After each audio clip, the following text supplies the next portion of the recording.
और जो माँ बाप के चरणों की सेवा करते हैं वही माँ बाप सबसे अमीर हैं। तो आप अपने माँ बाप को अमीर बनाना चाहो तो माँ बाप की आज्ञा का पालन शुरू कर दो। आपके माँ बाप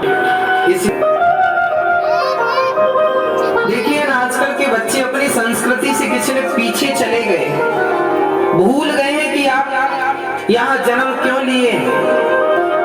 आप अच्छे डॉक्टर बनो, अच्छे जज बनो, करते रहो और सनातन संस्कृति से जुड़े रहो, भगवान को याद रखे रहो। इसमें नुकसान क्या है?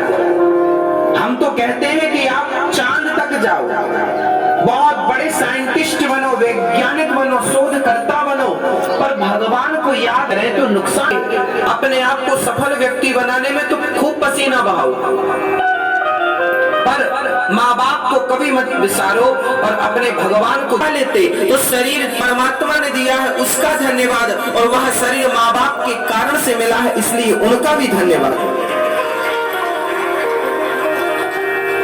हमारे लिए तो परमात्मा, हमारे लिए तो भगवान और माता पिता एक ही है। हमारे लिए तो माता भगवान का पर्यायवाची ही माँ होता है। हमारे लिए तो दो है ही नहीं। माँ को देखो या भगवान को देखो, एक ही बात है। माँ के पांव दबाओ या भगवान के पांव दबाओ, एक ही बात है। माँ को पेट भर के भोजन कराओ या भगवान को भोग लगाओ, एक ही बात है। दो बातें नहीं है, पर्यायवाची है ना, एक ही बात है। इसलिए माँ को मत विसारिए, पिता को मत विसारिए। उन्हें चाहिए क्या बुढ़ापे में? उन्हें बुढ़ापे में केवल आपका प्यार चाहिए। लोग कहते हैं ना, रोटी चाहिए ना, मैंने देखा है। देखिए, रोटी तो कहीं भी मिल जाती है, महंगी रोटी थोड़ी है। बुढ़ापे में माता पिता बच्चों से रोटी थोड़ी चाहते हैं, अरे रोटी तो पड़ोसी भी दे देते हैं।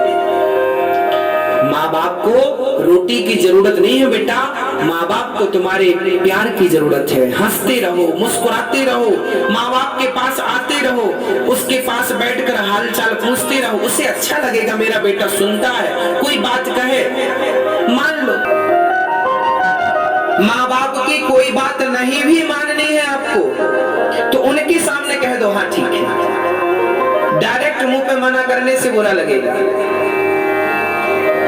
यदि नहीं भी माननी, चलो माँ बाप कह रहे हैं कि बेटा अपने ढंग से काम करो, पर उनकी आज्ञा का पालन हो। ज्यादा देखिए, मैंने 10 आज्ञा आपको दी और 10 में से यदि आपने मेरी 5 आज्ञा मान ली तो भी मुझे संतोष रहेगा। चलो 5 नहीं माने तो 5 तो माना।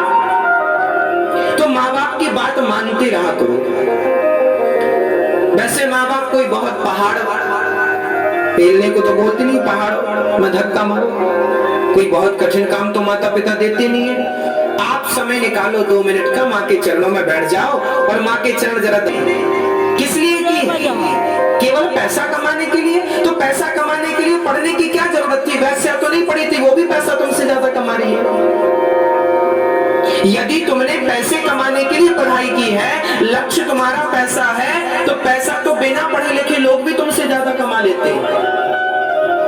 तो पढ़ाई का अर्थ पैसा कुछ नहीं करता तो मेरे विद्वान होने का तात्पर्य, माँ बाप की सेवा नहीं करता तो मेरे विद्वान होने का क्या तात्पर्य है? क्या अर्थ है उस विद्वत्ता का? आप बहुत विद्वान हैं पर आप अपने माँ बाप को तो पानी नहीं पे। क्या है विद्वान? विद्या जब तुम पहली बार पढ़, मैं जब 6वीं क्लास में गया था तब मुझे ये पाठ पढ़ाया गया था कि विद्या ददाति विनयम, और ये गीता का श्लोक है। देखो, गीता हमें सिखाती है कि विद्या नम्र है, और यही गीता बच्चों को नहीं पढ़ाई जाती। गीता ही, परंतु विद्वान हो तो केवल पैसा कमाना उद्देश्य है।